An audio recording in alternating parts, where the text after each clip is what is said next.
Hi, my name is Armin Salik, he, him. I am the Executive Director of the Youth Justice Alliance. We run a 4-year paid fellowship program for aspiring first-gen lawyers that takes them from high school dreams to law school realities. Our hope is to democratize access to legal power, legal knowledge, and legal support. One of the greatest challenges I faced when starting the Youth Justice Alliance was taking a big vision for democratizing legal power in the United States and turning it into a list of actionable priorities that we could use to take that vision and bring it to fruition. We took really 3 steps to make that happen. First, we tried to understand the context. What was going on already? What were the stakeholders doing? Where was there a gap in services?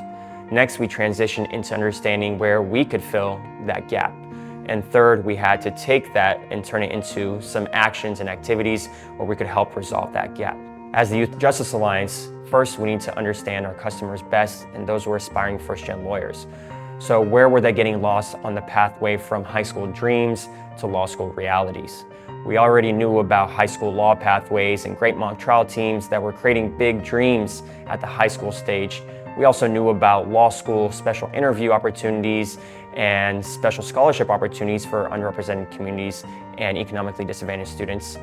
But there was a gap in services right there in the middle. A lot of students weren't ever making it to law school. They were getting filtered out before law school.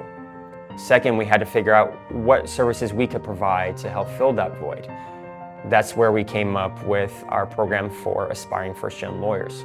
And finally, we transitioned into figuring out how we could fit into that big picture, taking students from high school through our program and ultimately to law school where those supports were already in place. Once you find that gap and you figure out how you can help resolve it, a great way to start with execution is by creating a logic model. A logic model is a path from your resources to your activities, to your outcomes, and ultimately your impact. The logic model allows you to think about the big picture of your organization and focus on your objectives. If I were to start a new social venture, I would first prioritize connecting with existing experts in the space. One of the best ways to start is to join the boards of organizations doing similar work.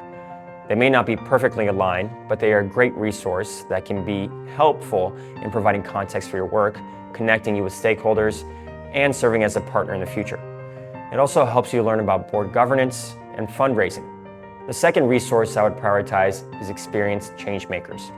Who is it that was where you are now in your shoes 3 to 10 years ago? We are all unique in our missions and visions, but change makers are fairly similar in the challenges we face.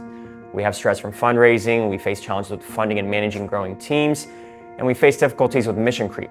We are always balancing the present and direct services to clients with long-term objectives and funding the future. Learn from their experience. Finally, and probably the most important, prioritize spending time with the people you are serving. Even when you need to deal with fundraising, planning, filing your taxes, and everything else that comes with being a new change maker, don't forget to re-energize by reconnecting with your why, or in this case, your who. Some guidance I would share with new change makers is that doing systems change work is extremely difficult. Every success and step will have you thinking about the next opportunity to better serve your community. The expectations will keep growing, and so will the responsibilities. As you grow, always take time to think about how far your organization has come and appreciate the work you put in to get there. Be prepared to be told no over and over and over again. And when you think you have hit a critical point where you are on a fast track to success as a nonprofit, just be ready for the next challenge. Be ready to transition quickly from celebrating a major fundraising victory into figuring out how to best use that funding for the folks you serve.